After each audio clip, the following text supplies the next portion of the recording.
الحمد لله الذي خلقنا وهدانا أمر بالطاعات لما فيها من الخير والبركات ونهى عن المحرمات لما فيها من الشؤم والشرور والهلكات أحمد ربي وأشكره على نعمه التي لا يحصيها إلا هو ما علمنا منها وما لم نعلم. ہر طرح کی ہم اللہ رب العزت کے لیے ہے جس نے ہمیں پیدا کیا، ہمیں ہدایت دی اور اس نے ہمیں اطاعت کے ان کاموں کا حکم دیا جن میں ہمارے لیے خیر اور برکت ہے، اور حرام کاموں سے منع کیا کیونکہ ان میں نحوست، شر اور فساد، تباہی ہے۔ میں اپنے رب کی حمد بیان کرتی ہوں اور اس کا شکر ادا کرتی ہوں، اس کی ان نعمتوں پر جنہیں اس کے سوا کوئی شمار نہیں کر سکتا، کوئی گن نہیں سکتا، ان نعمتوں پر بھی جنہیں ہم جانتے ہیں اور ان نعمتوں پر بھی جنہیں ہم جانتے نہیں۔ حقیقت یہ ہے کہ ہمارا رب ہی شکر اور تعریف کے لائق ہے۔ تعریف کا جذبہ انسان کے اندر ہر حال میں رہتا ہے۔ جب بھی وہ کسی اچھی چیز کو دیکھتا ہے تو اس کی تعریف کیے بغیر نہیں رہتا، لیکن سب سے زیادہ تعریف کس کی؟ وہ جو خود نظر نہیں آتا، لیکن بے شمار نشانیاں اس کے وجود پر دلالت کرتی ہیں۔ چاروں طرف کائنات میں پھیلی ہوئی نشانیاں ہمیں بتاتی ہیں کہ ہمارا رب وہ ہے جس نے انہیں پیدا کیا، جس نے انہیں ہمارے لیے مسخر کیا، جس نے ہمیں ان سب چیزوں سے فائدہ پہنچایا۔ آج میں اسی موضوع پر بات کروں گی کہ پھر ایسے رب سے ہمارا تعلق کیسا ہونا چاہیے۔ حقیقت یہ ہے کہ انسان کو اللہ تعالیٰ نے اس طریقے پر پیدا کیا ہے کہ وہ اپنے رب کی عبادت کر سکے، سب سے بڑھ کر اپنے رب سے محبت کرے۔ لیکن یہ انسان کی کمزوری ہے کہ وہ ظاہر میں نظر آنے والی چیزوں میں الجھ کے رہ جاتا ہے اور اپنے حقیقی رب کو بھول جاتا ہے اور اس کی بے شمار نعمتوں کو فراموش کر دیتا ہے اپنی ہی غفلت کی وجہ سے۔ لیکن چونکہ ہم پیدا اسی کے لیے کیے گئے ہیں، اس لیے جب تک اس کو نہیں پا لیتے، اس کو نہیں پہچان لیتے، اس سے محبت نہیں کرتے، اس وقت تک ہمارے اندر کا خلا پھر بھرا بھی نہیں جاتا۔ ہمارے اندر کی اداسی اور تنہائی اور ہمارے اندر کی بے چینی اور اضطراب بھی ختم نہیں ہوتا۔ اس لیے بہت ضروری ہے یہ بات کہ ہم اپنے رب کو پہچانیں اور اس سے اپنا تعلق مضبوط کریں، اس کے آگے جھک جائیں اور اپنے قیمتی ترین جذبات اس کے لیے وقف کر دیں۔ اور جب تک ہم یہ نہیں کرتے اس وقت تک ہماری زندگی مکمل نہیں ہوتی۔ دنیا میں بھی ہم بے شمار نعمتوں سے صحیح معنوں میں فائدہ نہیں اٹھا سکتے، اور آخرت کی سب سے بڑی نعمت اور وہ اللہ سبحانہ وتعالیٰ کا دیدار، اس کا شوق جب تک دنیا میں نہیں ہوتا وہاں بھی اس کی لذت نہیں پا سکتے۔ لہٰذا بے حد ضروری ہے کہ ہم اپنے رب کو پہچانیں اور اس کی اطاعت اس حال میں کریں کہ واقعی وہ ہم سے راضی ہو جائے۔ ہمارا رب کون ہے، اور خاص طور پر انبیاء علیہ السلام نے رب کو کیسے پہچانا، اس کے بارے میں سورۃ الشعراء کی آیات ایک بہترین تعارف کراتی ہیں کہ جو ابراہیم علیہ السلام کا اپنے رب کے ساتھ تعلق تھا اور جس طرح وہ اپنے رب کو پہچانتے تھے، بظاہر دیکھنے میں بہت ہی سادہ لفظ ہیں لیکن ایک حقیقی تعلق کو بیان کرتے ہیں۔ یوں محسوس ہوتا ہے کہ یہ ان کے حقیقی جذبات ہیں، یہ ان کے اپنے ہی احساسات ہیں اور یہ ان کے دل کی باتیں ہیں۔ وہ کہتے ہیں کون ہے رب؟ الذی خلقنی فہو یہدین، وہ جس نے مجھے پیدا کیا پھر وہی مجھے راہ دکھاتا ہے۔ والذی هو یطعمنی ویسقینی، وہی جو مجھے کھلاتا اور پلاتا ہے۔ وَإِذَا مَرِضْتُ فَهُوَ يَشْفِينِ، اور جب میں بیمار ہوتا ہوں تو وہی مجھے شفا دیتا ہے۔ وَالَّذِي يُمِيتُنِي ثُمَّ يُحْيِينِ، وہی جو مجھے موت دے گا پھر مجھے زندہ کرے گا۔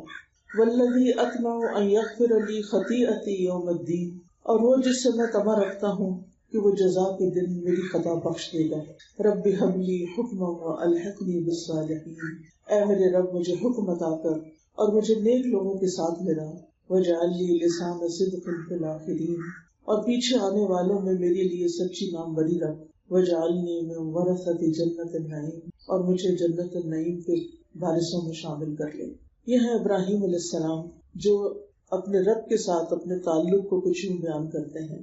میں اور آپ سوچیں کہ کیا ہم جب کچھ کھا رہے ہوتے ہیں، جب کچھ پی رہے ہوتے ہیں، جب بیماری سے صحت یاب ہو رہے ہوتے ہیں، تو کیا ہمارے دل کے بھی یہی جذبات ہوتے ہیں کہ یہ میرا رب ہے جو مجھے پلا رہا ہے، یہ میرا رب ہے جو مجھے کھلا رہا ہے، یہ میرا رب ہے جس نے میری یہ ساری ضروریات پوری کی ہیں۔ یعنی ہم میں سے ہر شخص یہ سوچے کہ رب کے ساتھ پرسنل لیول پر میرا تعلق کیسا ہے، کہ جو میرے اور میرے رب کے درمیان ہی ایک راز ہے جس کا اظہار میں اپنے رب کے سامنے ہی کرتی رہتی ہوں، جس کو میں دل ہی دل میں یاد کرتی رہتی ہوں، جو ہر موقع پر مجھے یاد رہتا ہے، ہر نعمت کے پانے پر مجھے اسی کا خیال آتا ہے، اور مجھے زندگی میں جو کچھ ملا ہے میں سب کچھ اسی سے منسوب کرتی ہوں کہ یہ مجھے میرے رب نے عطا کیا ہے۔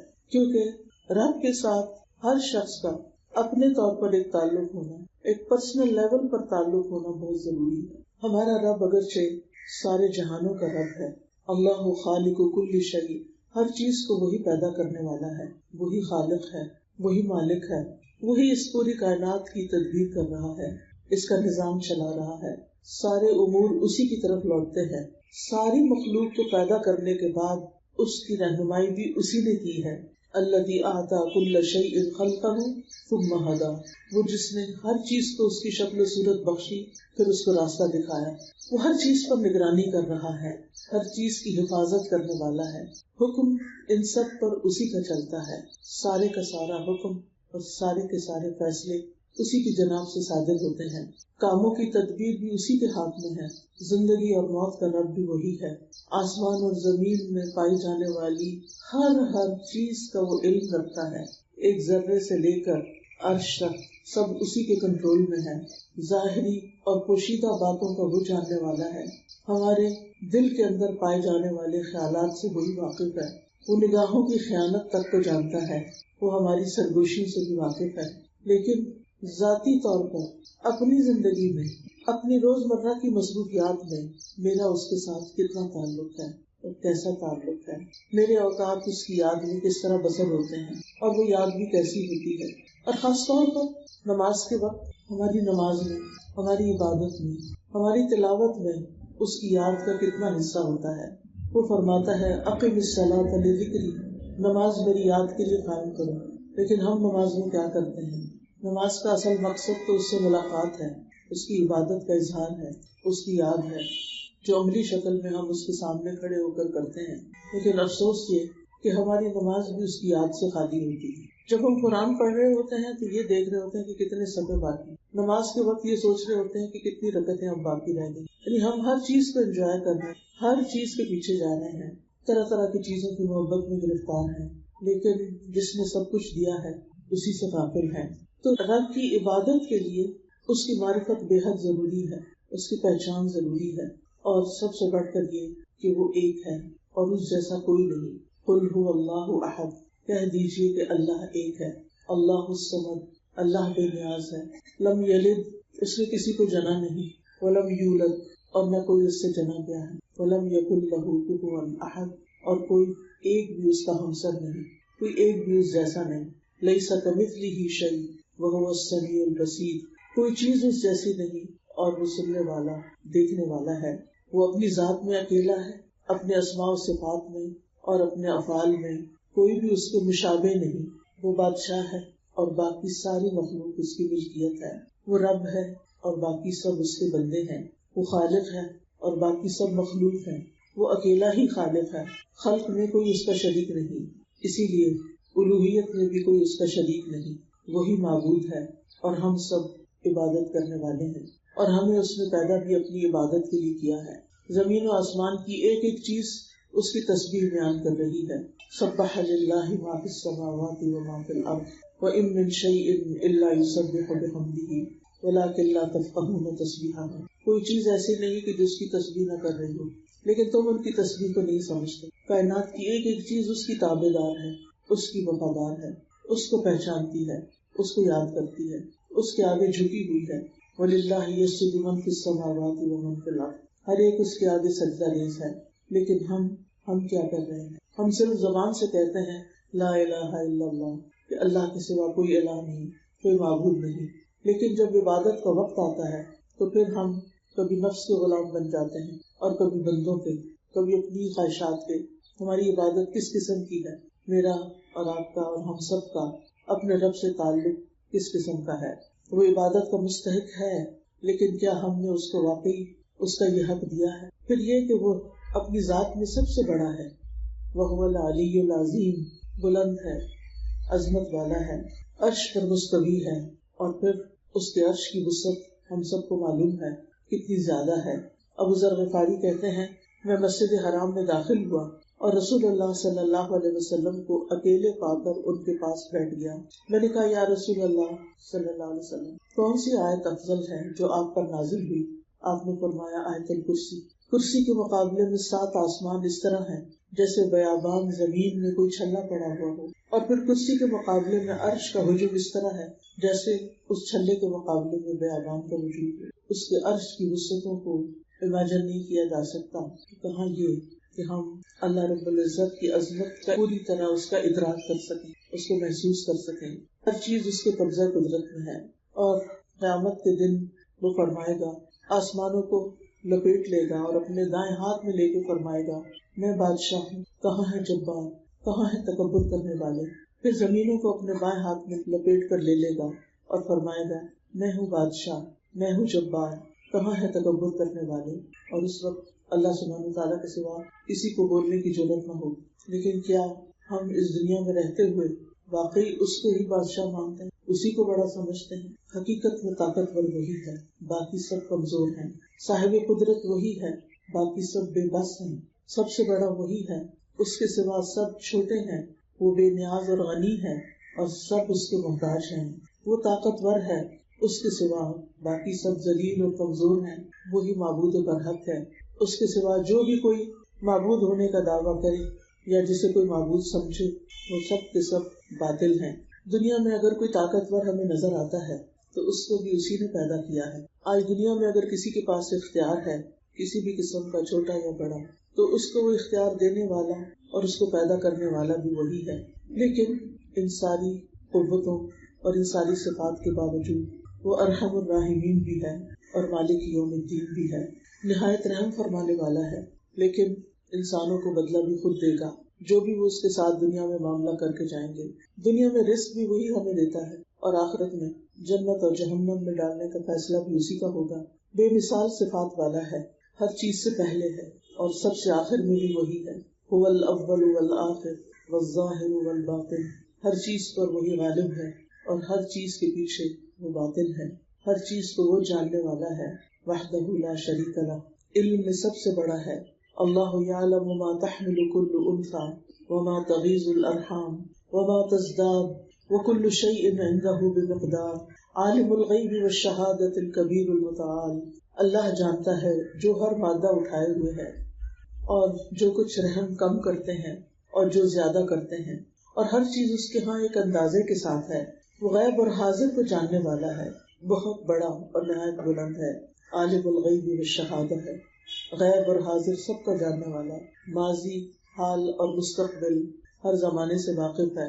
ہر چیز پوری طرح اس کے قبضے قدرت میں ہے۔ وہ جس چیز میں جیسا چاہے تصرف کرے، کوئی اس کو روک نہیں سکتا۔ جس کو جو چاہے دے، کوئی منع نہیں کر سکتا، اور جس سے چاہے روک لے، کوئی اس کو دے نہیں سکتا۔ اللہم لا مانع لما اعطیت ولا معطی لما منعت ولا ينفع ذا الجد منک الجد۔ اس کے لیے سب کچھ کرنا آسان ہے، لہٰذا جب ہم اس سے مانگیں تو اس کی شان کو سامنے رکھ کے مانگیں، اپنے پیمانوں کو سامنے رکھ کے نہیں۔ جو چیزیں ہمیں ناممکن لگتی ہیں اس کے لیے عین ممکن ہے، جو ہمیں مشکل لگتا ہے اس کے لیے وہ سب آسان ہے۔ وہ بڑا ہے، بہت بڑا، بہت بلند، اس کا نام بھی بہت بابرکت ہے۔ تبارک اسم ربک ذی الجلال والاکرام، اس کے نام سے جو کام کیا جائے وہ بھی آسان ہو جاتا ہے، اس میں برکت ہو جاتی ہے۔ رسول اللہ صلی اللہ علیہ وسلم نے فرمایا کھانے کے وقت اللہ کا نام لیا کرو، وہ تمہارے لیے اس کھانے میں برکت ڈال دے گا، اس کے نام سے حفاظت ملتی ہے۔ نبی صلی اللہ علیہ وسلم نے فرمایا جب رات کا آغاز ہو یا جب شام ہو جائے تو اپنے بچوں کو روک لو، گھر سے باہر نہ نکلنے دو، کیونکہ اس وقت شیاطین پھیل جاتے ہیں۔ پھر جب رات کی ایک گھڑی گزر جائے تو انہیں چھوڑ دو، یعنی پھر جا سکتے ہیں، اور دروازے بند کر لیا کرو، اور اس وقت اللہ کا نام لو، کیونکہ شیطان بند دروازے کو نہیں کھولتا، اور اللہ کا نام لے کر اپنے مشکیزوں کا منہ باندھ لیا کرو، اللہ کا نام لے کر برتنوں کو ڈھکا کرو، خواہ کسی چیز کو چوڑائی میں رکھ کر ہی اس کو ڈھکو، یعنی برتن کھلے نہیں ہونے چاہیے رات کے وقت، اور اپنے چراغ سونے سے پہلے بجھا دیا کرو۔ اسی طرح جب صبح شام 3 دفعہ اس کا نام لیا جائے اور یہ دعا پڑھی جائے تو کوئی چیز انسان کو نقصان نہیں دیتی۔ بسم اللہ الذی لا یضر مع اسمہ شیء فی الارض ولا فی السماء وہو السمیع العلیم۔ ہمارا رب حقیقی بادشاہ ہے، اس کے سوا جس کسی نے بادشاہت کا دعویٰ کیا وہ اس کے لیے ہمیشہ کے لیے نہیں تھی، وہ عارضی تھی، وقتی تھی، ناپائیدار تھی، اور بے شمار بادشاہ ذلت سے دوچار ہو کر بادشاہت سے رخصت ہوئے۔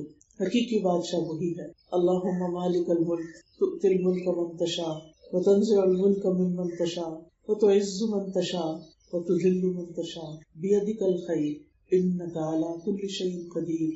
تمام مخلوقات چاہے اوپر کی دنیا میں ہو یا نیچے کی دنیا میں، صرف اور صرف اسی کی ملکیت میں ہے۔ سورج، چاند، ستارے، رات، دن، فرشتے، انسانوں کی روحیں، جن، پرندے، جانور، جمادات، نباتات، سمندر، نہریں، بادل، پانی، مٹی، پہاڑ، ہوائیں اور دیگر تمام چیزیں جن کو شمار نہیں کیا جا سکتا یا ان سے ہم واقف بھی نہیں، وہ ساری کی ساری اس کی ملکیت میں، اور ان سے ہم جو بھی فائدہ اٹھا رہے ہیں اس کے اذن سے اٹھا رہے ہیں، اور وہ ان تمام چیزوں کو اکیلے ہی اون کرتا ہے، اس کا اس علم میں کوئی بھی شریک نہیں ہے، اور بغیر کسی رکاوٹ کے اپنی مرضی کے ساتھ انہیں چلاتا ہے۔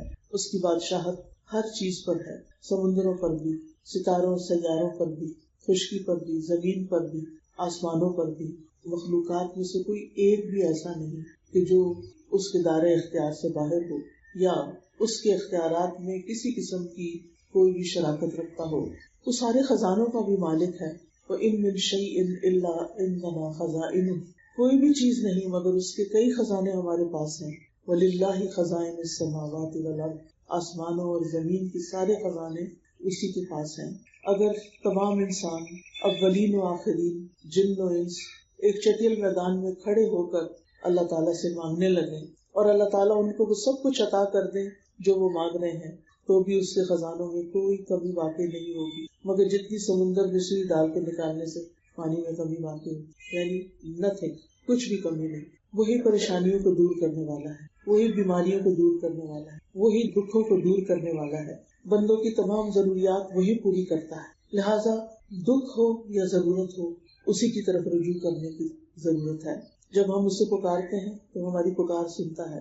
وَإِذَا سَأَلَكَ عِبَادِي عَنِّي فَإِنِّي قَرِيبٌ أُجِيبُ دَعْوَةَ الدَّاعِ إِذَا دَعَانِ، اور جب میرے بندے تجھ سے میرے بارے میں سوال کریں تو بے شک میں قریب ہوں، میں پکارنے والے کی دعا قبول کرتا ہوں جب وہ مجھے پکارتا ہے۔ یعنی اللہ تعالیٰ سنتا ہے اور دعائیں قبول کرتا ہے۔ وہ بڑے حیا والا ہے، اسے اس بات سے حیا آتی ہے کہ اس کا بندہ اس کے سامنے ہاتھ پھیلائے اور وہ ان ہاتھوں کو خالی لوٹا دے۔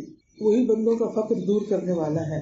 رسول اللہ صلی اللہ علیہ وسلم نے فرمایا، جسے انتہائی شدید حاجت آ پڑے، کوئی ضرورت ہو، کسی چیز میں ڈیسپریٹ ہو کہ اس کا یہ کام نکل آئے اور وہ اسے لوگوں پر پیش کر دے تو اس کی حاجت دور نہیں ہوگی، اور جس نے اسے اللہ پر پیش کیا، سیدھا اللہ ہی کی طرف گیا، تو عنقریب اللہ تعالیٰ اسے بے نیاز کر دے گا، اس کی ضرورت پوری کر دے گا۔ یا تو جلد ہی اسے موت آ جائے گی یا پھر جلد ہی غنی ہو جائے گی، پھر وہ بندوں کے بہت قریب بھی ہے اور قابل تعریف ہے، اس لیے کہ وہ رب العالمین ہے۔ الحمدللہ رب العالمین، دنیا اور آخرت میں اسی کی تعریف ہے، صبح اور شام اسی کی تعریف ہے۔ وَلَهُ الْحَمْدُ فِي السَّمَاوَاتِ وَالْأَرْضِ وَعَشِيًّا وَحِينَ تُظْهِرُونَ، بہترین صفات والا ہے، بہت محبت کرنے والا۔ وَهُوَ الْغَفُورُ الْوَدُودُ ذُو الْعَرْشِ الْمَجِيدُ، وہی ہے جو بے حد بخشنے والا، نہایت محبت کرنے والا ہے، عرش کا مالک ہے، بڑی شان والا ہے، وسیع رحمت والا ہے۔ اس کی رحمت اس کے غضب پر حاوی ہے، جو اس سے معافی چاہتا ہے اس کو معاف کر دیتا ہے، جو بخشش مانگتا ہے اس کو بخش دیتا ہے۔ شیطان نے کہا تھا، میرے رب مجھے تیری عزت کی قسم، میں تیرے بندوں کو اس وقت تک گمراہ کرتا رہوں گا جب تک ان کے جسم میں روح رہے گی، اور رب نے فرمایا تھا، مجھے اپنی عزت و جلال کی قسم، جب تک وہ مجھ سے معافی مانگتے رہیں گے میں بھی انہیں معاف کرتا رہوں گا۔ اس لیے کبھی بھی رب کی رحمت سے مایوس نہیں ہونا چاہیے، وہ گناہوں کا معاف کرنے والا ہے۔ اگر کوئی شرک نہ کرے تو باقی تمام گناہوں کو وہ معاف کر دے گا، کبیرہ گناہوں کے باوجود بخش دینے والا ہے۔ یہ ہے ہمارا رب، جس کی تعریف میں سارے سمندر سیاہی بن جائیں اور سارے درخت قلم بن جائیں تو بھی اس کے کلمات ختم نہ ہوں، لیکن ہمیں بار بار اس کی صفات اور اس کے ناموں کا ذکر کرتے رہنا چاہیے تاکہ ہمیں اس کی محبت نصیب ہو، ہم حقیقی معنوں میں اس کی عبادت کر سکیں۔ کیونکہ جب تک ہم رب کو پہچانتے نہیں، اس کو جانتے نہیں، تو پھر ہم عبادت کس کی کر رہے ہیں؟ جس کو ہم جانتے ہیں اس کی عبادت، کیسی عبادت؟ وہ عبادت بھی کیا ہوگی؟ اس لیے بہت ضروری ہے کہ ہم رب کی عبادت کے لیے اس کو پہچان، وہ رب جس کی طرف ہماری واپسی ہے. ایک صورت تو یہ تھی کہ وہ ہمیں پیدا کر کے چھوڑ دیتا کہ جائیں دنیا میں کھائیں پیئیں اور ختم ہو جائے اور بات ختم. لیکن اس نے ایسا نہیں کیا. اس نے پیدا کیا، ایک مقصد کے لیے پیدا کیا اور پھر واپس اپنی ہی طرف بلایا. لہٰذا ہم میں سے ہر ایک کو اپنے رب کے سامنے جا کے کھڑے ہونا ہے، اس سے ملاقات کرنی ہے. عقل مند وہ ہے جو اس ملاقات کی تیاری کرے، رب کو پہچانے، حقیقی معنوں میں اس کی عبادت کرے اور پھر ہر روز یہ سوچے کہ وہ دن کیسا ہوگا جب میں اپنے رب کے سامنے کھڑا ہوں گا. ہم سب اس بات کو امیجن کریں کہ اگر ہم اطاعت کرتے ہیں تو انشاءاللہ رب سے ملاقات خوشگوار ہوگی، لیکن اگر ہم اس کی نافرمانی میں دن گزار رہے ہیں تو پھر کس ذلت اور کس شرمندگی کے ساتھ کھڑے ہونا ہوگا. نیک انسان اس کو تو موت کے وقت کی خوشخبری دے دی جاتی. جب مومن کی موت کا وقت آتا ہے تو اس کے پاس رحمت کے فرشتے ایک سفید ریشم کا کپڑا لے کر آتے ہیں. وہ کہتے ہیں اپنے رب کی طرف نکل آ، یعنی روح آ جائے اللہ کی راحت کی طرف، یعنی اللہ تعالیٰ تجھے راحت اور سکون عطا کرے گا، اور اس کے رزق کی طرف، اور ایسے رب کی طرف جو تم سے ناراض نہیں. یعنی موت کے وقت نیک انسان کو خوشخبری مل جاتی ہے کہ تمہارا رب تم سے ناراض نہیں. لیکن اس کے لیے بہت ضروری ہے کہ ہم ساری زندگی یہ فکر لگائے رکھیں کہ ہمارا رب ہم سے راضی ہے یا نہیں، اور اس حال میں کہ تو راضی ہے اور اللہ تجھ سے راضی ہے. یا ایتھا النفس المطمئنہ ارجعی الی ربک راضیۃ مرضیہ فادخلی فی عبادی وادخلی جنتی. لیکن آج ہم اس دنیا میں ہوتے ہوئے، دنیا میں اور دنیا فانی جس کو کہتے ہیں، اس میں اتنے مشغول ہیں، اتنے محب ہیں، اور اسی کے غم میں گلے جا رہے ہیں کہ ہمیں یہ بھول ہی گیا ہے کہ ایک دن ہمیں اپنے رب کے سامنے جا کر کھڑے ہوں. سورۃ الرحمن میں اللہ تعالیٰ فرماتے ہیں کل من علیہا فان، جو بھی اس زمین پر ہے سب فنا ہونے والا ہے. لیکن ہمارا حال یہ ہے کہ جو کچھ اس زمین پر ہے ہماری محبتیں اسی کے لیے، ہمارے غم بھی اسی کے ہیں. اور وَيَبْقَى وَجْهُ رَبِّكَ ذُو الْجَلَالِ وَالْإِكْرَامِ، تیرے رب کا چہرہ باقی رہے گا جو بڑی شان اور عزت والا ہے، یعنی اس کے دیدار، اور وہ جو باقی رہنے والا ہے اس کی طرف ہماری توجہ کم ہے. ہم سب اپنے دلوں کا جائزہ لیں، ہم سب اپنا اپنا محاسبہ کریں کہ میرے دل میں سب سے زیادہ کون سی چیز آتی ہے، سب سے زیادہ مجھے کس چیز کا خیال آتا ہے، سب سے زیادہ مجھے کس چیز کی پریشانی. اللہ سبحانہ وتعالیٰ بڑا غیرت والا ہے. جب بندہ اللہ سے بڑھ کر کسی بھی چیز سے محبت کرتا ہے، اللہ تعالیٰ بندے کو اسی چیز سے توڑتا ہے، اسی چیز کے غم میں مبتلا کر دیتا ہے، اسی چیز کے لیے پریشان کر دیتا ہے. اسی لیے الا ان اولیاء اللہ لا خوف علیہم ولا هم يحزنون. لیکن ہمیں یہ بات سمجھ میں نہیں آتی کیونکہ ہم نے اللہ کا ولی ہونے کا کبھی سوچا ہی نہیں کہ ہم سب چیزوں سے بڑھ کر اللہ ہی سے محبت کرنے والے ہیں. اور یہ حقیقت ہے کہ جب انسان کا اللہ کے توکل ہو جاتا ہے، وہ اللہ کو پہچان لیتا ہے اور دوسری طرف اس دنیا کی حقیقت کو بھی پہچان لیتا ہے، تو پھر دنیا کے غم ہلکے ہو جاتے ہیں. اور کچھ لوگوں کے تو بالکل ہی ختم ہو جاتے ہیں کیونکہ انہیں پتا ہے کہ دنیا اپنے سارے مسائل کے ساتھ ایک دن اپنے اینڈ کو پہنچے گی، لیکن صرف باقی رہنے والی چیز تو ہمارا رب ہی ہے. اس لیے اس کو راضی کرنے کی فکر کرنی، اس کی طرف توجہ کی فکر کرنی، اس سے محبت کرنی، اس کو منا لینا چاہیے کیونکہ وہ دنیا میں ہی وقت ہے، مرنے کے بعد یہ نہیں ہو سکے گا. تو رب سے میرا تعلق کیسا ہونا چاہیے؟ پھر سب سے پہلی بات تو یہ کہ رب پر ایمان، ایسا یقین کہ جس میں کوئی شک نہیں، اور اس ایمان کے ساتھ اس کی عبادت، اس ایمان میں اس کی محبت بھی شامل اور اس کا خوف بھی شامل. جب عبادت میں محبت اور خوف دونوں چیزیں شامل ہو جاتی تو عبادت کا لطف ہی کچھ اور ہو جاتا. لیکن جب عبادت صرف ایک ریچول سمجھ کر اور ایک صرف مجبوری سمجھ کر کی جاتی ہے کہ نہ کی تو پکڑ ہو جائے گی، نماز قضا کر دی تو بس سزا مل جائے گی، تو پھر اس نماز سے انسان لذت نہیں پاتا. کیوں نبی صلی اللہ علیہ وسلم فرماتے تھے اقیم الصلاۃ یا بلال ارحنا بلال، بلال نماز قائم کرو اور ہمیں اس سے راحت پہنچائے کہ جب رب سے ملاقات کریں گے، رب کے آگے کھڑے ہوں گے تو ساری باتیں بھول جائیں گے، دنیا کے غم بھول جائیں گے. لیکن ہمارا حال یہ ہے کہ ہم نے اپنے دلوں میں دنیا کو اتنی جگہ دے رکھی ہے کہ رب کے سامنے کھڑے ہو کر بھی اسی طرف دھیان رہتا ہے، دنیا کے غم آگے یاد آتے رہتے. رب کے لیے نہیں روتے، رب کی محبت میں نہیں روتے نماز میں، رب کے سامنے جا کر دنیا کی محبت میں روتے جو بذات خود نماز میں خلل ڈالنے والی چیز. تو اس کے ساتھ کسی کو شریک نہیں کرنا، نہ محبت میں. ابن قیم کہتے ہیں کہ جان لے کہ بندے کو اس بات کی ضرورت اور حاجت ہے کہ وہ اکیلے اللہ کی عبادت کرے، اس کے ساتھ کسی کو شریک نہ کرے، نہ محبت میں، نہ خوف میں، نہ امید میں، نہ توکل میں، نہ اللہ کے لیے عمل کرنے میں، نہ اس کی قسم کھانے میں، نہ اس کے نام کی نظر ماننے، نہ اس کی فرما برداری کرنے میں، اور نہ ہی اس کے لیے عاجزی اور انکساری کرنے، یعنی ویسی کسی اور کے لیے ہونی نہیں چاہیے. پھر یہ کہ اس عبادت پر ثابت قدمی اختیار کرنا اور پھر یہ کہ اس کی عبادت کے لیے باقاعدہ وقت نکالنا. ایک یہ ہے کہ دن کا ٹائم ٹیبل آپ بنائیں، نمازوں کا وقت نکال کر باقی چیزوں کو سیٹ کریں. ایک صورت یہ ہے کہ دن کی پلاننگ کرتے ہوئے پہلے نمازوں کے اوقات متعین کرنا کہ کس وقت کون سی نماز پڑھنی ہے، اور پھر اس کے بعد آج کے اہم کام کون سے ہیں وہ کس وقت کرنے ہیں، یا تو ان سے پہلے ہو یا ان کے بعد ہو. نماز کے وقت بعض اوقات کوئی پروگرام رکھ دیا جائے، بعض اوقات کوئی میٹنگ رکھ دی جائے، بعض اوقات کسی کو ملنے کا ٹائم دے دیا جائے. حیرت ہوتی ہے کہ یہ کیسے؟ پھر کیا ہوتا ہے، نہ نماز کی طرف توجہ اور نہ کام کی طرف توجہ، ادھورے کام، نہ نماز کا لطف اٹھایا اور نہ کسی کام کا لطف اٹھایا. تو رب کی عبادت کے لیے وقت نکالنا اور رب کی عبادت کو پرائرٹی پر رکھنا. پھر جو ہماری عبادات ہیں جس میں نماز روزہ وغیرہ شامل ہے وہ اپنی جگہ، لیکن اس کے ساتھ ساتھ یعنی صرف اسی کو کافی نہ سمجھنا، کثرت سے رب کو یاد کرنا، صرف زبان سے نہیں دل سے بھی، ہر سچویشن میں ہر موقع پر پہلے اس کو یاد کرنا. یعنی کوئی مشکل، کوئی غم، کوئی دکھ آیا تو یہ نہیں کہ سب کے نمبر ملا لیے، جب کوئی نہیں تو پھر کہا یا اللہ تو میری مدد کر. پہلے اس کی طرف متوجہ، پہلے اس سے دعا. اور ہم دیکھیں کہ اس سے سرگوشی کرنے میں، اس سے مانگنے میں، اس کی طرف توجہ کرنے میں کتنا وقت لگتا ہے، کتنی دیر لگتی ہے. وہ تو ہر وقت سنتا ہے. بندے ہر وقت نہیں سنتے، دن ہو رات ہو، پانی میں ہو آپ، آسمان میں ہو، زمین میں ہو، آسانی میں ہو، مشکل میں ہو، ہر وقت سنتا ہے. لا تأخذہ سنۃ ولا نوم، اس کو نہ نیند آتی ہے نہ اونگ آتی.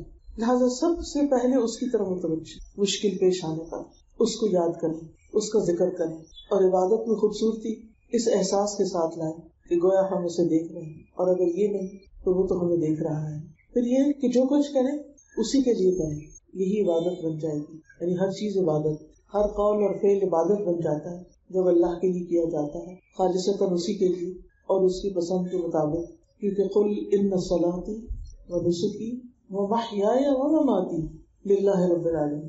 صرف یہاں تک نہیں فرمایا کہ ان صلاتي ونسكي، میری نماز اور میری قربانی اور بس، کیونکہ ہماری عبادت یہاں تک ہے.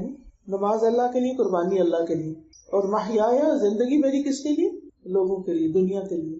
اور موت جب بھی آ جائے، زندگی بھی اللہ کے لیے، باقی کام بھی اللہ کے لیے، چاہے لوگوں کی خدمت ہو، چاہے کسی کی مدد ہو، چاہے دنیا کا کام ہو، چاہے دین کا کام ہو. اپنی نیتوں کو اللہ کے لیے خالص کرتے رہنا کہ مجھے اس کا اجر اللہ سے چاہیے، میں اس کام کے ذریعے اپنے رب کو راضی کرنا چاہتی ہوں. اور پھر عبادت کا کام ہو یا دنیا کا کام ہو، اللہ کی محبت میں کرنا. اللہ کی محبت میں کیسے ہوتا ہے؟ جو کام اللہ کی محبت میں ہوتا ہے، مثلا کسی سے آپ کی دوستی، اگر اللہ کی خاطر محبت ہے تو وہ دوستی آپ کو نقصان نہیں دے گی. لیکن اگر وہ اللہ کی خاطر نہیں، اللہ کے لیے نہیں، تو وہ محبت اپنی لمٹس کراس کرے گی اور وہ فائدے کی بجائے نقصان دہ ہو جائے گی. اپنے بچوں سے بھی محبت، اس لیے اللہ نے یہ نعمتیں ہمیں عطا کی، ان کو اللہ ہی کی اطاعت میں لگانا ہے اور ان سے اتنی محبت کرنی ہے کہ جو اللہ کی محبت سے آگے نہ بڑھے. جب آپ اس کو اپنی جگہ پر رکھیں گے نا تو پھر بچوں کی طرف سے ملنے والی خوشی اور غم اور سب کچھ بھی اپنے ایک لمٹ کے اندر آ جائے گا، وہ آپ کو ڈسٹرب نہیں کرے گا. لیکن جب وہ لمٹ کراس کر جاتی ہے محبت ان کی یا کسی بھی چیز کی محبت، تو پھر وہی انسان کے لیے مصیبت بن جاتی ہے، وہی انسان کے لیے دکھ اور تکلیف اور پریشانی کا سبب بن جاتی ہے. لہٰذا اللہ سے تعلق کس طرح ہونا چاہیے؟ عبادت اسی کے لیے، ذکر اسی کا، محبت اس سے، خوف بھی اسی کا، اور سب سے بڑھ کر خوف اسی کا، اور غائبانہ طور پر اللہ سے ڈرنا. وَأُزْلِفَتِ الْجَنَّةُ لِلْمُتَّقِينَ غَيْرَ بَعِيدٍ هَذَا مَا تُوعَدُونَ لِكُلِّ أَوَّابٍ حَفِيظٍ مَنْ خَشِيَ الرَّحْمَنَ بِالْغَيْبِ وَجَاءَ بِقَلْبٍ مُنِيبٍ ادْخُلُوهَا بِسَلَامٍ ذَلِكَ يَوْمُ الْخُلُودِ لَهُم مَّا يَشَاءُونَ فِيهَا وَلَدَيْنَا مَزِيدٌ. اور جنت متقین کے قریب کر دی جائے گی جو کچھ بھی دور نہ ہوگی. یہ ہے جس کا وعدہ تم سے کیا جاتا تھا ہر اس شخص کے لیے جو بہت رجوع کرنے والا، خوب حفاظت کرنے والا ہو، جو رحمان سے بن دیکھے ڈر گیا ہو اور رجوع کرنے والا دل لے کر آیا ہو. کہا جائے گا اس میں سلامتی کے ساتھ داخل ہو جاؤ، یہی ہمیشہ رہنے کا دن ہے. ان کے لیے وہاں وہ کچھ ہوگا جو وہ چاہیں گے، اور ہمارے پاس مزید بھی ہے. مزید کیا ہے؟ اللہ سبحانہ وتعالیٰ کا دیدار. پھر ہر موقع پر اللہ سے ڈرنا، یعنی خوشی کا موقع ہو، غم کا موقع، کچھ خریدنے کا ہو، کچھ بیچنے کا ہو، کیونکہ ان معاملات میں ہم عموماً اللہ تعالیٰ کو بلا دیتے ہیں. اسی لیے ہمارے خرید و فروخت میں اسراف بھی ہوتا ہے، ہم نافرمانی کی چیزیں بھی کرنے لگتے ہیں اور ہمیں کچھ فکر بھی نہیں ہوتی. ہم کہتے ہیں ہم نے نماز بڑی اچھی سی پڑھ لی، ہم تو تہجد بھی پڑھتے ہیں، ہم تو حجاب بھی کرتے ہیں، ہم تو صدقہ خیرات بھی کرتے ہیں، لیکن جب معاملات آتے ہیں تو ان میں دھوکہ دہی یا فریب یا ان باقی چیزوں کے بارے میں نہیں سوچتے. تو جو اللہ کی محبت میں جیتے ہیں وہ اللہ کے بندوں کو نقصان بھی نہیں دیتے، وہ کسی پہ ظلم نہیں کرتے، وہ اپنے آپ پہ بھی نہیں کرتے، وہ اس کے ہر حکم کو لیتے ہیں. یا ایھا الذین آمنوا ادخلوا فی السلم کافہ، اے لوگ جو ایمان لائے دین میں پورے کے پورے داخل ہیں، اور اس کی منہیات جن چیزوں سے اسے روکا ہے اس سے بھی بچتے ہیں. جو فرائض اس نے عائد کیے ان کو ادا کرتے ہیں اور دل کی خوشی سے پورے کرتے ہیں، یعنی صرف ایک مجبوری سے نہیں، بہترین طریقے سے اللہ کی عبادت کرتے ہیں. اور اس میں آپ دیکھیں کہ نبی صلی اللہ علیہ وسلم نے حضرت معاذ بن جبل کا ہاتھ پکڑا اور فرمایا اے معاذ میں تم سے محبت کرتا ہوں. حضرت معاذ کہتے ہیں میں نے عرض کیا اللہ کے رسول میں بھی آپ سے محبت کرتا ہوں. تو رسول اللہ صلی اللہ علیہ وسلم نے فرمایا تم پابندی سے ہر نماز میں یہ دعا مانگا کرو رب اعنی علی ذکرک و شکرک و حسن عبادتک، کیونکہ جب بندے کو بطور رزق اچھی عبادت کی توفیق دے دی جاتی ہے تو اس کا سینہ کھل جاتا ہے، دل مطمئن ہو جاتا ہے اور وہ عبادت کی لذت پا لیتا ہے، اور یہ اللہ کی مدد سے ہی ہوتا ہے. اس لیے ہر نماز کے بعد ایسا کرنا ضروری ہے. اور پھر آپ دیکھیے نبی صلی اللہ علیہ وسلم حضرت معاذ سے محبت کا اظہار کرتے ہیں، اور یہ محبت اللہ کی خاطر تھی. اسی لیے نماز کے بعد کی دعا ساتھ سکھائی کہ جب انسان کسی سے اللہ کی خاطر محبت کرتا ہے تو پھر وہاں صرف دنیا کی باتیں نہیں ہوتی، وہ ایک دوسرے کی خیر خواہی کے کام بھی کرتا ہے. اور پھر جب عبادت صحیح ہو جاتی ہے تو بہت سی مصیبتیں اور بہت سی تکلیفیں اور بہت سی پریشانیاں خود بہت دور ہونے لگتی، کیونکہ دل میں یا تو آپ اللہ کی محبت اور اس کا لطف پائیں گے، یا اگر وہ نہیں تو پھر دنیا کی پریشانیاں. جب آپ عبادت کا حق ادا کرتے ہیں، اس پر استقامت اختیار کرتے ہیں، تو دنیا اور آخرت دونوں کی درستگی ہو جاتی. لیکن یہ چیز ہے مشکل، اس کے لیے مسلسل کوشش کرنی پڑتی. یہ کام صبر کا محتاج ہے، کیونکہ مسلسل جب انسان اللہ تعالیٰ کی فرما برداری کرتا ہے اور دل سے کرتا ہے تو اللہ تعالیٰ ضرور اس کی پھر مدد بھی فرماتے ہیں. اور پھر یہ سب کچھ اس صورت میں ہوتا ہے جب انسان کا وحی الہی کے ساتھ ایک گہرا تعلق، یعنی قرآن و سنت کے ساتھ علم حاصل کرنے میں اس کی مشغولیت. یعنی کچھ بھی ہو، زندگی کے بہت سے کام ہوتے ہیں لیکن علم کے ساتھ اپنا رشتہ جوڑے رکھے. اور پھر جب انسان علم کے ساتھ رشتہ جوڑتا ہے تو انسان کے ذہن کو وسعت ملتی ہے، انسان کا سینہ روشن ہوتا ہے، اس کو شرح صدر نصیب ہوتا ہے. لہٰذا قدرتی طور پر وہ کچھ بھی کر رہا ہوتا ہے تو اس کا دل اللہ کے ساتھ مشغول ہوتا ہے، اللہ کی طرف متوجہ ہوتا ہے، اور خاص طور پر نماز کے وقت. اور پھر نماز کے بعد وہ سمجھتا ہے کہ واقعی اس نے اللہ سے ملاقات کی ہے. نماز اس کی آنکھوں کی ٹھنڈک بن جاتی ہے، جیسے نبی صلی اللہ علیہ وسلم نے فرمایا وَجُعِلَتْ قُرَّةُ عَيْنِي فِي الصَّلَاةِ، میری آنکھوں کی ٹھنڈک نماز میں رکھ دی گئی. اور پھر انسان جب اللہ کے سامنے کھڑا بھی ہوتا ہے تو کھڑا ہونا اس کو لطف دیتا ہے، وہ رکوع میں جاتا ہے تو رکوع اس کو لطف دیتا ہے، سجدے میں جاتا ہے تو اس کو قرب محسوس کرتا ہے، اللہ کی عظمت کو محسوس کرتا ہے کہ یار بڑا تو تو ہے، میں تو بہت چھوٹا ہوں. تو حسن عبادت کے لیے ضروری ہے اللہ کی معرفت، عبادت کی حکمت کو محسوس کرنا، یعنی عبادت کیوں فرض کی گئی اور یہ خاص قسم کی عبادت کس لیے ہے. اور تیسری چیز جو فائدہ دیتی انسان کو صحبت صالح. ابراہیم علیہ السلام نے جب رب کا تعارف کرایا اور رب سے دعا کی تو ان دعاؤں میں کیا مانگا؟ وَأَلْحِقْنِي بِالصَّالِحِينَ، کیونکہ انسان ان کیفیات کو ایک مخالف ماحول میں مینٹین نہیں کر پاتا. یعنی آپ اتنی کوشش کر کے ایک لیول تک پہنچتے ہیں اور پھر اگر آپ کے آس پاس ہر وقت ماحول ایسا ہے تو پھر واپس آپ کو پلٹا دے، پھر آپ کے سامنے اور چیزیں زیادہ بڑی ہو کے نظر آنے لگتی. اس لیے نیک لوگوں سے دوستی، صالح لوگوں سے دوستی، ان کی مجلس میں بیٹھنا، اور پھر ایسے کاموں سے بچنا جن سے رب ناراض ہوتا ہے. ایسے الفاظ بھی ادا نہیں کرنا جو رب کی ناراضگی کا باعث بنتے ہیں. اپنی ہر حاجت کو اللہ کے سامنے رکھنا، اپنی ہر تمنا، اپنی ہر خواہش اس کے سامنے رکھنا، اس کے آگے گڑ گڑانا، پریشانی میں اسی کی طرف رجوع کرنا، ہر کام میں اسی سے مدد مانگنا، چھوٹی چھوٹی چیزوں میں. آپ کو معلوم ہے نا کہ صحابہ کرام جوتی کا تسمہ بھی ٹوٹتا تھا تو اللہ کی طرف رجوع کرتے. اگر آپ دیکھیں نا تو سب سے زیادہ جس چیز میں انسان کا اللہ تعالیٰ سے تعلق ڈیولپ ہوتا ہے وہ دعا ہے، مانگنا. انسان مانگتا اسی سے ہے جس پر اس کو مان ہوتا ہے، یا جس کے بارے میں سمجھتا ہے کہ یہ دے گا مجھے، یا یہ دے سکتا ہے. تو جب ہر چیز آپ اللہ سے مانگنا شروع کرتے ہیں، ہر موقع پر آپ دعا کرتے ہیں، تو وہ آپ کا ایک ایسا کنیکشن ہوتا ہے کہ وہ کسی اور طریقے سے نہیں بنتا. کبھی کبھی انسان سوچتا ہے کہ اللہ تعالیٰ نے مجھے اس مشکل میں کیوں ڈالا ہے. ہر انسان کی زندگی میں کچھ چیلنجز ہوتے ہیں، کچھ پریشانیاں ہوتی ہیں، تو اگر آپ اس کی حکمت پہ غور کریں تو اس کی جو خاص حکمت سمجھ میں آتی ہے وہ یہ کہ اللہ چاہتا ہے کہ بندہ اس کی طرف متوجہ رہے.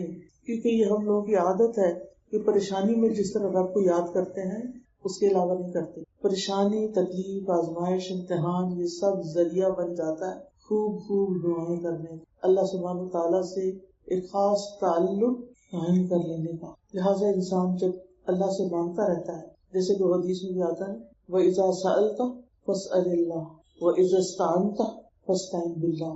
جب مانگو اللہ سے مانگو، جب مدد چاہو اللہ ہی سے مدد چاہو، اور اس میں اللہ کو کافی سمجھو. جب بھی کوئی پریشانی آئے، جب بھی کوئی تکلیف کی چیز آئے تو حسبی اللہ لا الہ الا هو علیہ توکلت وہو رب العرش العظیم، اور دل ہی دل میں اس معاملے کو لپیٹ کے اللہ کے سپرد کر دیں، اسی پر بھروسہ، اسی پہ توکل، اسی کو اپنا مددگار سمجھنا، اس کے فیصلوں کو تسلیم کر لینا، اس کی نعمتوں پر شکر ادا کرتے رہنا، اس کے رب ہونے پر راضی رہنا، اور اس کی رضا کے کاموں کی تلاش میں رہنا کہ وہ کام کرو کہ جس سے وہ راضی ہو جائے، اور اس کی دعا بھی کرنا وَأَنْ أَعْمَلَ صَالِحًا تَرْضَاهُ، کہ اللہ میں ایسے اچھے کام کروں کہ جس سے تو راضی ہو جائے، چاہے وہ عبادت کا کوئی کام ہو، چاہے وہ بندوں کی خدمت کا کوئی کام ہو. کیونکہ اللہ تعالیٰ قیامت کے دن کہیں گے نا کہ اے میرے بندے، تو نے مجھے پانی نہیں پلایا، تو نے مجھے کھلایا نہیں، تو نے میری عادت نہیں کی. تو بندہ کہے گا کہ تو رب العالمین ہے، میں یہ کیسے کر سکتا. تو اللہ تعالیٰ کیا فرمائیں گے کہ میرا فلاں بندہ پیاسا تھا، تو نے اسے پانی نہیں پلایا، اگر تو اسے پانی پلاتا تو مجھے وہاں پاتا. فلاں بندہ بھوکا تھا، اگر تو اسے کھلاتا یعنی اس کی ضرورت پوری کر دیتا تو مجھے وہاں پاتا. تو اللہ کی خاطر جو بندوں کی ضروریات انسان پوری کرتا ہے، یہ بھی اللہ سبحانہ تعالیٰ کے ساتھ ایک گہرا تعلق کا باعث ہے. اور پھر من احب للہ وابغض للہ واعطى للہ ومنع للہ فقد استکمل الایمان. محبت کرے تو اللہ کے لیے، کسی سے بغض رکھے تو اللہ کے لیے، کسی کو کچھ دے تو اللہ کے لیے، کسی سے کچھ روکے تو اللہ کے لیے. جب ہر چیز اللہ کے لیے ہو جائے تو پھر ایمان مکمل ہو جاتا ہے. صبر بھی اللہ ہی کی خاطر کہ اس کا اجر مجھے اللہ سے لے. غصہ بھی اللہ کی خاطر پی جانا.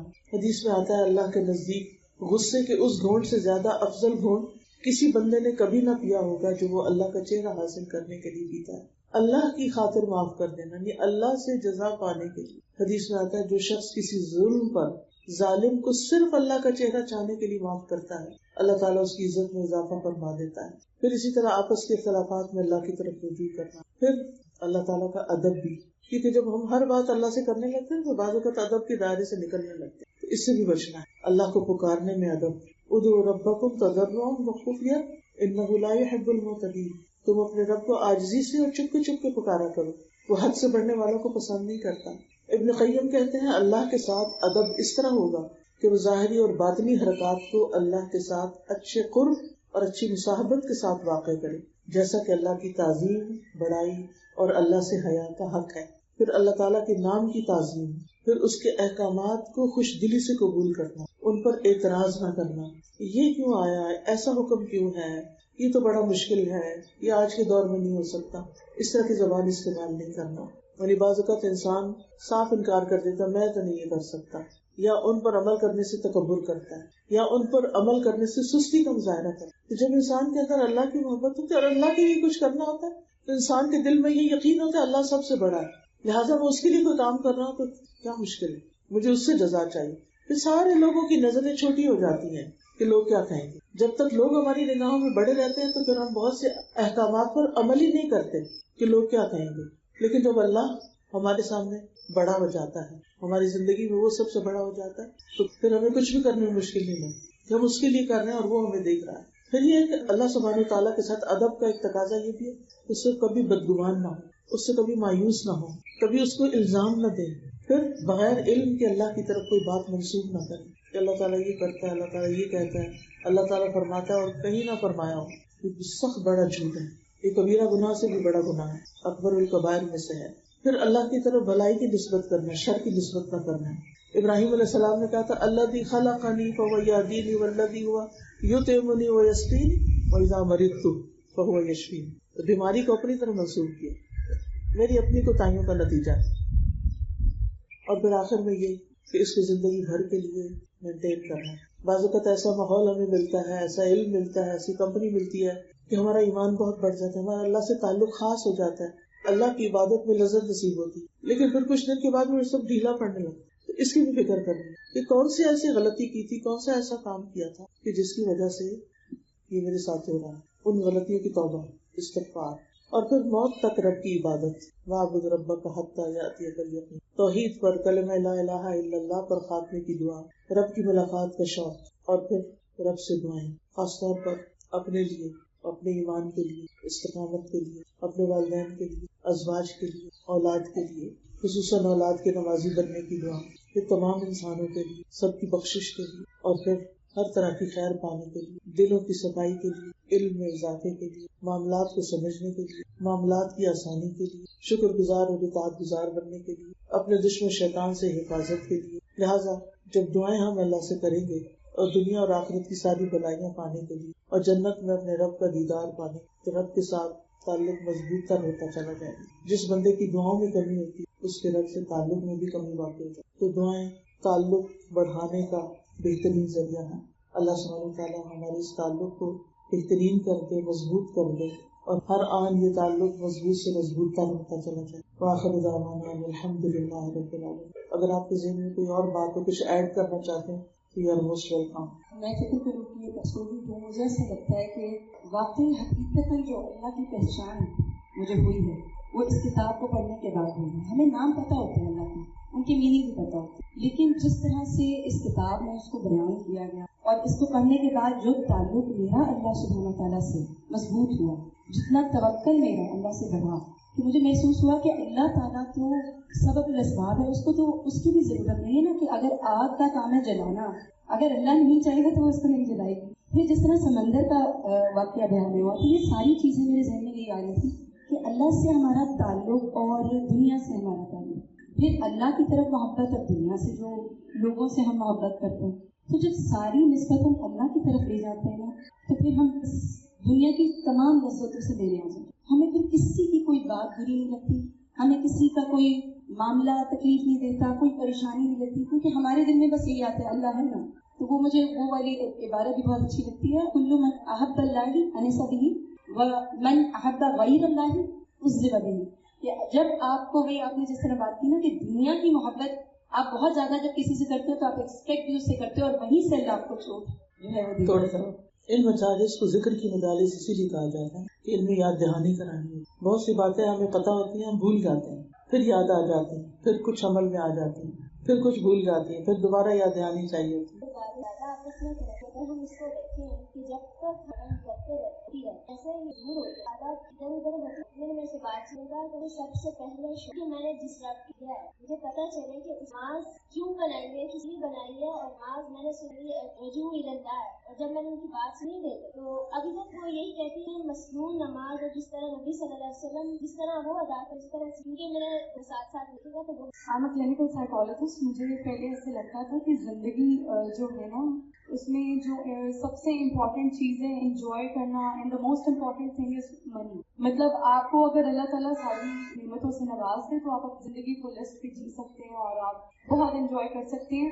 اور میرے لیے سب سے امپورٹنٹ اس ٹائم پہ گول تھا ٹو لک بیوٹیفل، اور میری ایک ایسی جگہ پہ شادی ہو جہاں پہ کہ میں لائف کو لسٹ پہ جیوں، اور اللہ تعالیٰ نے ایسا کیا۔ مطلب I got married to a person industries تھے، اور مجھے اتنا ماڈرن سسرال ملا کہ جہاں میں جتنا مرضی فیشن کروں سیریس کہیں میری مدر ان لا کو کسی کو کوئی ایشو نہیں تھا۔ تو جب مجھے اللہ تعالیٰ نے سب کچھ دے دیا اور جب میں نے سب کچھ کر لیا اور میں ویسی زندگی جی رہی تھی، مجھے سمجھ نہیں آتا تھا کہ لائف میں مسنگ کیا ہے۔ مطلب جو میں نے اللہ سے مانگا کہ میں ابھی ای ٹرون میں بیٹھی ہوں، اس سے اوپر میں کیا مانگوں اللہ سے، اور سب کچھ ہو رہا ہے، لیکن پرابلم کیا ہے کہ مجھے سکون کیوں نہیں مل رہا، مجھے ابھی بھی کچھ اور چاہیے۔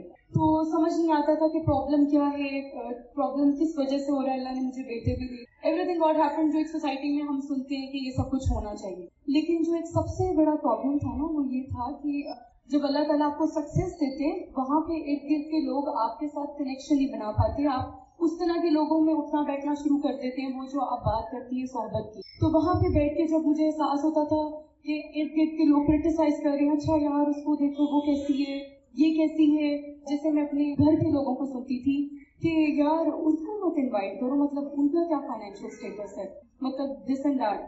تو مجھے اس ٹائم پہ فیل ہوا کہ جس طرح کی صحبت میں جاتی جا رہی ہوں اور جس طرح کے لوگوں میں ایوالو ہو رہی ہوں، تو I am turning into some thing جو میں نہیں تھی، اور محبت کا ایلیمنٹ اتنا دور جاتا جا رہا تھا، اور ایک مٹیریلسٹک تھنکنگ ڈیولپ ہوتی جا رہی تھی، اور کچھ سمجھ نہیں آ رہا تھا زندگی میں کہ میں کہاں جا رہی ہوں۔ تو مجھے لگتا تھا یہ سب کچھ انجوائے کرنے کے لیے کوئی مخلص لوگ بھی ہونے چاہیے جو آپ سے پیار محبت کی باتیں کریں اور جو آپ کے ساتھ سنسیئر ہو، لیکن وہ نہیں ہوتا تھا.